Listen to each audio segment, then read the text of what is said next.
Hello and welcome all of you out there, and I'm back after a short break. I had some dental work going on, but I won't get into it. Let's just get into what's the most enjoyable Ark Dinos out there, because why not? In at number 10, I simply had to put the Velonosaur. I really do love this as an Ark creature, and sort of just as a general concept. It really does work well with its spine attack abilities just being one of the most enjoyable in my opinion. And it's sort of sad that Wildcard never really revisited this creature and sort of added something similar to it, but it also is technically a good thing too.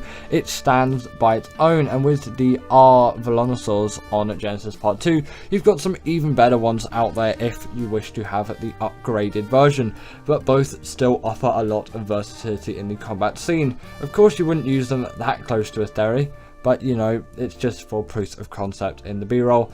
And their stamina also goes on for absolutely ages. You're going to have no problems with stamina drain on a creature like this. They truly are one of the most enjoyable in my opinion. Next up, I've decided to put the Rhino Ganatha, and although not a big favourite of mine, just for other reasons, which I won't get into today because I still really like the creature and it's not really valid in my opinion, but my brain is my brain. This creature just can do an incredible amount, and that ability to pick up just such large creatures still always is fascinating and enjoyable to me. Like picking up Rexes and Paraceratheriums and things like that, that just seems really insane to me, and it excites me every time I see one of these things do that, or just generally when I do it, because you always think of carrying creatures like that in a cryopod or soul traps, because who really uses cryopods unless you're playing on official or on console? Just use soul traps. They're just far better.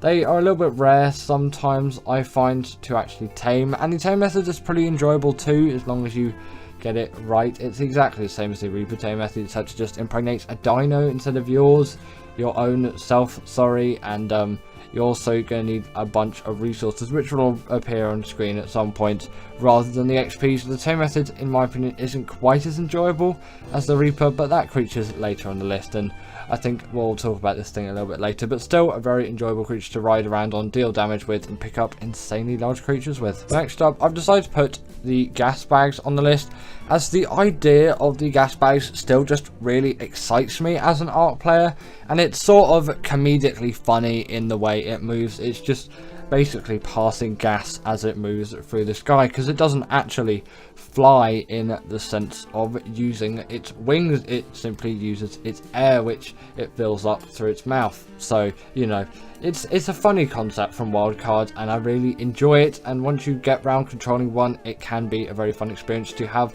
around friends. And even if you're not great at flying one like I was in the B-roll, I should really update this at some point, you can still have a heck of a time as well, as long as you don't end up losing everything and getting things killed, because there obviously is a probability to some extent, which, you know, you always got to be careful out there. Ark is Ark at the end of the day, and it will throw you under the bus quite a lot. This is a really great traveller of heavy things, though. It has a great amount of weight and it flies at quite a decent speed. Doesn't even need a saddle. The saddle's only there if you want to bring a mate along with you, which is why I said it's quite good if you've got a friend too. Just really adds to the enjoyable level of this creature, but also just playing games with your friends is generally more enjoyable than just playing it by yourself. In at number 7, we've got the Baryonyx, and I simply have to put this creature here, at least in my opinion, because of the huge experience that I've had with a creature like this. It really does excite me as an Ark tame. It is such an easy one, and yet so useful and versatile to the general Ark player. A lot can be done with a Baryonyx that really can't be done with other creatures, at least within the range of when you're going to be taming this thing. Its saddle's dirt cheap as well. It is an insanely great caving mount, capable of fitting into any sort of cave with absolute ease, apart from the artifacts of Skylord, but basically a dung beetle's not even going to fit in that either. You've got to crouch through bits of that. There's not really a point of bringing creatures into that cave. But when you do bring this into any sort of cave, you're going to demolish all creatures that you can find in the area. You'll have absolutely no issues with that whatsoever. You're going to tower through tons and tons of creatures and just have no issues whatsoever, health wise and damage wise, because they really do pack. They're great at swimming as well with their spin attack. They can stun creatures like the size of Megalodon. They truly are fantastic tames, really enjoyable to ride on, and just generally really enjoyable creatures. Coming up next, we have got the Desmodus, and for me, is there really anything more fun than just a blood bag farm that can also do 30% of your tames with a click of a button. It is just such an enjoyable creature to have around. The Sanguine Elixir, again, 30% of your tame is done like that with a click of a button, and their blood bag farms. And for a creature later on the list, that is going to be an extremely useful thing for me. Might not be quite for you, but definitely for me. But even if you're thinking of taming more Desmoduses, it's still going to be useful to you. They have the glide ability as well, and they are rapidly fast flies. You're never going to be let down by the speed of these things, at least I'm not in any sense. And they can also grapple onto walls, vertical surfaces, or ceilings, like a Tapijara, which is another quite nice creature, although I think I'm not really too fond on it. The Desmodus is definitely a far better creature in my eye. Spawns on Fjorda, really isn't too difficult to tame. Your first one is obviously going to be the hardest, but then you've got a blood bag farm, so it really isn't going to be too difficult for all the others. Just great flyers, great use for PvP, great use for PvE. And at number 5, we have got the Astro Delphis, and I'm also going to put the Tropignatus here as sort of a side note, but I really love both of these creatures as they are just such fast flies. They are so rapid, like genuinely you can get a lot done with the speed of these things. You can traverse maps with absolute ease. You should have no issues whatsoever, especially in just generally getting from A to B really quickly. Even in the damage department too, they excel with all of their lasers or just bomb firing apparatus. And although maybe there's a little bit more gauge on how fast you're going on the Tropignatus, in my opinion the Astro Delphis is just more of the smoother flyer. Although its saddle is unlocked a little bit later on, and arguably its tame method's harder, although I've always found it a bit easier in my opinion, because Element is found everywhere on Gen 2, and if you just do it right and take precautions for void roams in the area, you really should have no issues, even getting one of these things quite early on. In the early days of the channel, I also made a guide to taming one of these things. It's an absolutely terrible video, but if you want to check it out, then you can add to about the 20 views that it's got at the moment. It came out it came out over a year ago now. Actually, maybe don't look up, that's an embarrassing time in my channel. In number 4, we have got the Reaper, and this it's just one of those creatures where it's like, can anything really get better than a Xenomorph Alien? Obviously, apart from the creature which are in the 1, 2, and 3 spots, at least for me. Yeah, this thing really is up there when it comes into enjoyable Ark tames. It is such a great marathon to tame one of these things with its, some may say, laboriously long method, and also quite difficult one too, but I find it really isn't too bad once you get into it. And if it all goes well for you, which if you prepare enough it should, unless Ark's just being Ark and it absolutely ruins everything for you, then it should be a reasonably enjoyable experience. Simply trap it and get its health below 1000, that being a Reaper Queen of course, and then you need to let it impregnate you, get loads of XP, and then once your Reaper baby is born, try and claim that thing. Some Reaper pheromones will help if that baby's still trying to kill you, because it probably will, to be honest. They're not strictly necessary, at least I'm pretty sure, because I don't think you have to feed them to it early on, but I would keep them there for safe measure. They're not quite the hardest things to get, but it will take a little bit of elbow grease. But then you got yourself a cool Reaper, and it's such a great arc of progression. I love taming these things every single time on AB. Yes, they can be easily obtained on Gen 2, but I don't really see the fun in that, because it's really just not difficult in my opinion, and I love the progression. In at number 3, we have got the Maywing, and this is so enjoyable to me as, come on, look at firstly just how good this thing's model is. I love the design of this creature. It's sort of like a flying sky platypus, and it's really captured the hearts of many Ark players ever since its release. But also why it's just so enjoyable is it's just so fast. It's like honestly insane. This thing travels at such a pace, basically nothing can keep up to it unless it's had insane movement speed levels put into it, which isn't possible on basically all these servers out there, because little have fly speed leveling. I'm also pro fly speed leveling, by the way, if you're wondering. I think Ark should really bring it back. I guess, yeah, it was a little bit game breaking, but maybe set a limit on it for those official servers, like 135% or 150% or something like that, because it really does add a nice dynamic. Yeah, 1000 movement speed Maywings would be absolutely insane, and I've tested them out on some single player servers, and they are so fun to ride on when they're that speed, but also a little bit not, because you just get stuck in everything. That's a portable feeding trough, so it is an enjoyable thing for breeders. they're pretty decent swimmers too, and they can gather berries, but the main reason why they're here is just the maywings are so good with their speed. It's honestly insane. In number 2, I've decided to put the Bloodstalker, as this is my favourite all-time just basically general travelling mount out there. While I love the Maywing and it's got loads of great speed on it, for just generally all travel combined, that including underwater travel especially, because I do actually spend quite a lot of time down there. I don't know why I've been doing that as of late, but I'm just really enjoying it, I guess.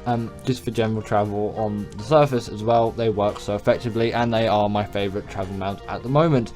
Not only can you see all the aggros of the creatures, but they are fast in literally any environment, underwater and on land. Maybe not in lava, but I don't think any creature is, apart from the Magmasaur, but that's not on the list because it really isn't one of my favourites out there, at least just generally in my opinion. But I do find these things to be very quick and agile in basically every environment that you're going to face.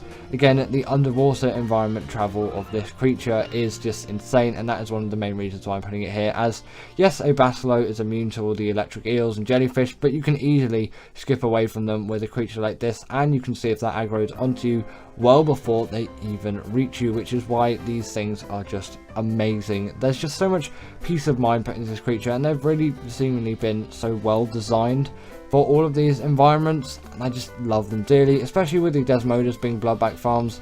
I can tame as many of these things really as I want, but usually I'll just settle for one high level, maybe get another one, and then I've got a breeding pair, and then I'll breed them together, and then just take the baby of that, ride it around, and then if it dies, I'll just breed those 2 Bloodstalkers together again, and boom, I've got another Bloodstalker. But I'll usually keep a couple of babies spare, because you should always keep some spare of your favourite dinos. And coming in at number 1, we've got the Deinonychus. I really can't find anything that is more enjoyable just as a general creature to me like the Deinonychus. It is such a good one for any kind of boss fight. It just deals a heck of a lot of damage, really, and with the bleed ability being inflicted on bosses as well, it is an all gore out fight, and I really do like these creatures for that. It adds just a sort of comicness to these creatures, and that's something which I really enjoy. Just there's blood spewing absolutely everywhere on this Bronto, and soon enough it is very much dead. With the pack buff too, you are buffed like absolute hell, and you've got tons of these things going after you as well, obviously along with you as sort of your pack mates, to help those boss fights go by as quickly as possible.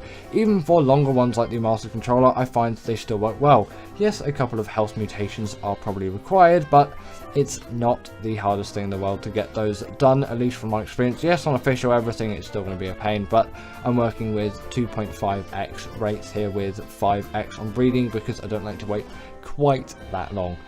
Because a Giga taking a week on official is something which I really don't want. That's raising time, by the way. They can also scale any kind of wall or vertical surface with absolute ease. The climbing and the sort of parkour that these creatures offer is one which is sort of highly sought after. The Thyla does it very well too, but the Deinonychus is just a better creature overall. The only thing it lacks is that underwater travel, but realistically I'm not going to be using it for that. I'm just using it for everything else. The top 10 most amazing Ark Tames. In at number 10 we've got the Utyrannus, and I'm putting this creature here because everyone really realistically does use the UT in a given boss battle scenario. You'll use it with that roar that it has, which essentially buffs your own creatures up, and also they will take less damage. It is called the Courage Roar, and they also do have a Fear Roar as well, although that's not really commonly used as it does have a size limit.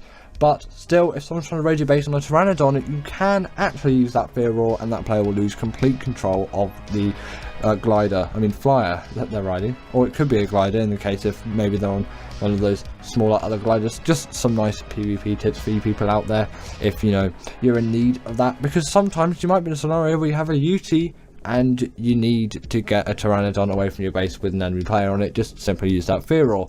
But I also find they're great general carnivores as well. They have quite a lot of speed and mobility on them, which you don't really get on a Rex. Yes, the Rex is a great boss creature, but still it doesn't really stand. It's one of those amazing Ark Tames for me because it's not really as versatile, and some people might forget about the UT apart from those other that boss use, of course, that I already mentioned, because you really can get a lot out of this creature, and it just, people generally don't, and that's what I don't like about this creature, or what I don't like the outlook on these creatures. People don't really use it as much as they should in their uses that I think it really works in. So continuing on, we have got the Crystal Wyvern, and this could be of any variety, just whichever one you find preferable. For me, it is the Blood Crystal Wyvern. I know there isn't a Blood Crystal Wyvern here, this is simply just a tropical one, but I know a lot of you down in the comments have been really liking the Ember Crystal Wyverns, and I do definitely agree with that. They are quite a nice wyvern to have. And the reason why I say these are so much more amazing than just the regular old wyvern is I find there's a lot more variety, and also just generally they have nicer special abilities. Yes, breathing fire or lightning or poison or ice is still definitely something cool and useful, but they're a lot more inventive with the Crystal Wyvern abilities, and I find, considering just how easy they are to tame compared to the normal Wyvern, it really is a no-brainer just to get these instead. Yes, they are locked behind kind of a level 60 barrier, and you do need to get that Primal Crystal, so you need to knock out a Crystal Wyvern first, but I don't find that to be too much of an issue when taming these things. I really don't struggle with it as much as raiding a Wyvern Trench. And yes, you can do it with a Field Hawk, and it's not the hardest thing in the world. You can do it with the Griffin relatively easily as well, but then you've also got to go through the whole raising process, and really it's a lot of time and effort you have to put into it, especially on official. Whereas with these creatures, yes, maybe getting to the level 60 might be a little bit of a challenge, but as soon as that passive tame is finished with that Primal Crystal, you've got yourself one of these things, and they really are just great flyers to have. It's 100% worth getting one. So the Snow Owl, I find, often is very much used, but also not often talked about in a way, because I find that yes, loads of people use this thing, but they don't talk about it as much as they should, just considering how great this creature is. And some might say, well, there's just simply better creatures out there, and I will agree, it's not the cream of the crop, it's not the best art creature out there, but it definitely is one of those most amazing ones in my opinion. But obviously, considering that we're only in the number 8 spot, there is still going to be a lot more to come. With this creature, namely, they do have the Dive Bomb ability, which you can also find on the Desmodus and the Griffin, a terrific ability which I really do love, as it vastly increases the speed that a flyer can travel at, even if they're just general coasting in terms of their flying is not the fastest. If the RG had this ability, it would be absolutely insane. The RG is actually later on in the list, by the way, if you're wondering about that thing. They also do have, not the RG, the Snow Owl in this case, you can probably tell that already. They have a heat-seeking UV ability where, you know, you can spot out and scout out any creature. Just apply this to what you really think it would be. And also they can heal any kind of creature as well, that being your own creatures, wild creatures, or tamed ones. It goes around full circle. And also this is really useful as well if you're knocking out a wild creature and yeah, its health is simply too low. You've pumped so many tranks into it that its health is really low, but also it's still not knocked out yet. And sometimes you might get this on some wrecks, as if they've been battling stuff before, their health is already quite low, and you start knocking them out and it really gets to a stage where you can't put any more tranks into them. Then simply use one of these things to heal them back up, and you will not regret the benefits of this, because then the torpor won't go down so much where you have to wait. And also sometimes if you go out of render distance on single player, this actually always happens on single player, if you go out of render, they're not going to keep healing up on servers. You can maybe just log off and then log back on, but still there's a little bit of inconvenience in that. Obviously you can also just heal up your own creatures as well in whatever situation that you might find yourself in. But also the Snow Owl pellets can be used a lot for getting great loot out of gadgets. I feel like I said also a lot on that, but anyway, continuing on with the list. So in at number 7 we've got the Reaper. It feels a little bit weird to be putting this creature in at number 7, but considering I don't really use it as much, and yes, it really fits into its map perfectly and all of that, I kind of have to degrade it slightly where it is on the list, because personally I am also factoring just generally how amazing these creatures are to use and how often I kind of use them as well. Yes, I'm slightly shifting the words around a bit, as you could say, well, this is amazing creature to tame, and it's truly amazing because it deals loads of damage and it just really is a great creature to have. But personally it's not one of my favorites in regard of just general use. Yes, I'll use it tons on a map like Arboration, or on Gen 2 as well. I use it a fair bit considering they spawn on the map, but I don't tend to transfer these across maps just to use one of these things. I don't like them quite that much, although there is really no better feeling than taming a Reaper for the first time, especially on Operation, because there is a long process in it, and it would be a big shame to not include them on the list, considering just how cool and amazing they look, just how great they are as creatures. They deal tons of damage, they really do pack a lot of punch, and they can travel quite far as well, almost maybe as far as a Karkanos can throw some kind of dodo or Lissasaurus. That's another pretty amazing creature as well, although it is not making the list today, but I guess it got a little brief honourable mention. In this list, the Shadowmane really did need to be talked about. Come on, this creature is packed full of all kinds of abilities. It does deserve to be here. Firstly, it is an extremely mobile creature for its size, and yes, while the Thyla does a similar sort of thing, in a way it doesn't really compare to the amount of height that you can get out of this thing. There is a serious amount of mobility with Hells, and yes, it cannot climb any kind of wall or vertical surface. Once you see this jump in the B-roll here, you'll realise that you're never gonna need any of that. It can really jump to insane heights, and it's actually still a little bit crazy to me every time I do it, because although these are amazing creatures, I don't actually use these the most often. I've kind of come off them a little bit recently, but I've also kind of been coming off Ark a bit recently. I haven't really been playing a lot since ASA came out, really, actually, because I've kind of been put off because of the game a little bit. They're also really great underwater tames though, and they have the hydration buff, they can go invisible, they have the pack buff, they're great for bosses, and they have natural armor too. The only real not amazing thing about them is just the horrible taming method, which I will still never like to this day. In at number 5, we've got the Baryonyx. This creature definitely does deserve to be here. It is my all-time favourite caving creature, and it really does have a lot going for it. Namely, obviously, that caving ability, which basically means it is the perfect size to fit into any cave, and with that size as well, it also packs enough punch. Also, don't mind about all the dead creatures that you're probably seeing around the map. You'll see a dead Yuti later in this B-roll. I heard someone wondering about that last time. Yes, the B-rolls are recorded within quick succession, and after I'm done with the B-roll, the creatures do sadly die with a command, which I'm pretty sure it's just kill, isn't it? That's a command you put in to kill creatures. Also, on top of that as well, these are really fast, speedy creatures, and they're great in the water too, with that spin attack on the right click as well. You can summon creatures up to the size of a Megalodon, which just generally makes them quite good for underwater caving as well.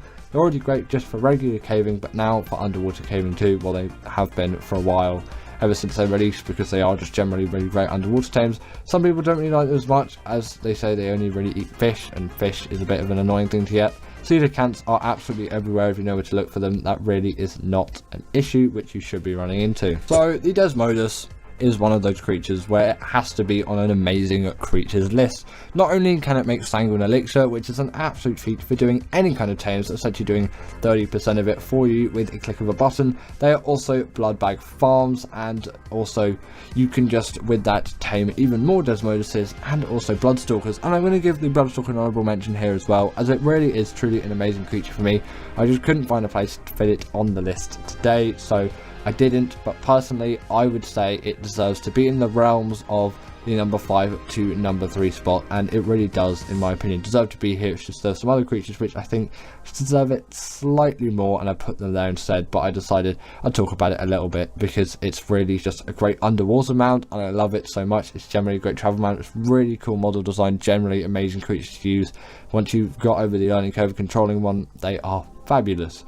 Now, just a little brief thing to finish on the Desmodus. They are also gliders. They can grip onto any kind of wall, vertical surface like the Tapijara, even just ceilings, and they can pick players off mounts with absolute ease for you PvP players out there. Now, the RG has always been an all-time favourite of mine, so I had to include it in at the number 3 spot on the list. This creature has driven me through many years of Ark, and at this point, almost a decade. These creatures are just one of my favourites, and although there are some slightly better creatures for travel and just with general amazingness in the RG, they really do deserve to be on here for their massive contribution to my Ark playing over the years. I always get so much nostalgia when riding an RG as well, or just when watching videos of people on RGs, and especially that old RG model. Yes, albeit a lot worse than the new one, has a lot of nostalgia in it.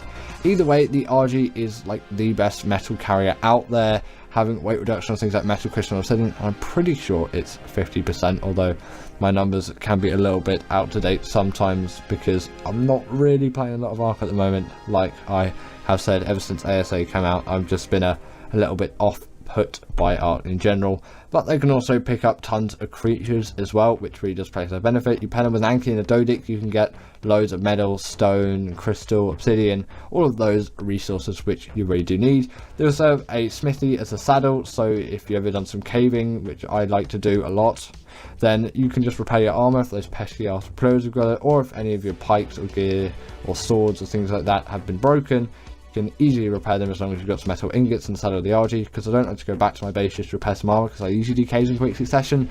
And they also have a nice healing regen thing. Then at number 2 we've got the Maywing, and this is really the king of travel, and it only just scrapes past the RG. I was tempted to put the RG in at the number 2 spot because of just how amazing that creature is, but the Maywing is just so much more amazing at speed and ease of travel that it needs to be here, as a lot of the recent Ark playing that I've done, or the scarcity of recent Ark playing that I've been doing, has been just generally a lot of travelling and exploring maps. I know it's not really the thing that you're going to be doing the most, but travelling from A to B is definitely something which you're going to need to do in Ark a lot, and that this really is the best creature out there for it. It's so quick, so mobile, so easy to use once you've just got over that first general learning curve, and it can be used really on any map, and it works just fantastically. Yes, on Operation, a rock drake is going to do better, but they really don't need a lot of elevation to work like the rock drake does, which is obviously why they're much more of a favourite when it comes to travel. They can also skim across the top of the water, they're pretty good swimmers as well. They also are a portable feeding trough for you breeders out there, and they're not the worst berry gatherers too, so you've really got a lot of abilities in one. And considering the saddle unlocks at level 18, it is really a no-brainer to put them in at the number 2 spot. And at number 1 is the Deinonychus, and this always tops my lists. I don't know what it is for me, but I do know what it is because I put it here. I don't know why. I've said that twice on some lists now. But this creature is just so good as a boss creature, and so good as a general travel mount. Yes, maybe not as great as the Maywing. I've been using the Maywing a lot recently, but I've still been using the Deinonychus a lot just for land travel and a bit more deeper and in-depth exploration instead of just flying around the map just like a madman. They also can grapple onto creatures and deal tons of bleed damage to them, which is obviously extremely useful, especially in boss fights, as it actually still does bleed damage to bosses, which as far as I'm concerned, no other Ark creature does. They also have the pack buff as well, which again is going to boost them even more in boss fighting scenarios. They really are the go-to for that. Unless you're on extinction, then use a Giga or a Carcharodontaurus. Probably Carcharodontaurus because their health is a lot more reliable, as they do not have the rage buff. Again, they're two great, amazing creatures as well, and the Giga has really been through a lot with me, and I guess I'll give it a brief honourable mention here as well, because they really do deserve to be in this list somewhere, except I just couldn't really find a place considering all the other creatures that I put on this list instead, because I just find all of those to be more amazing to me. Also, the Deinonychus on top of this takes no fall damage whatsoever, and it can climb up any kind of wall or vertical surface like the Thyla can. Not quite as elegant as a solution, but I still really don't mind it whatsoever, and it works perfectly for me. This is the most amazing Ark creature out there, with no doubts. So thank you to my wonderful patrons Ekaterina Puchkova, Karina Thorne, Dominic Masajewski, and Ethan Tapia, who have all supported me through Patreon or through YouTube memberships. If you want to join this list, then go join Patreon or YouTube members, but thanks to all of these guys.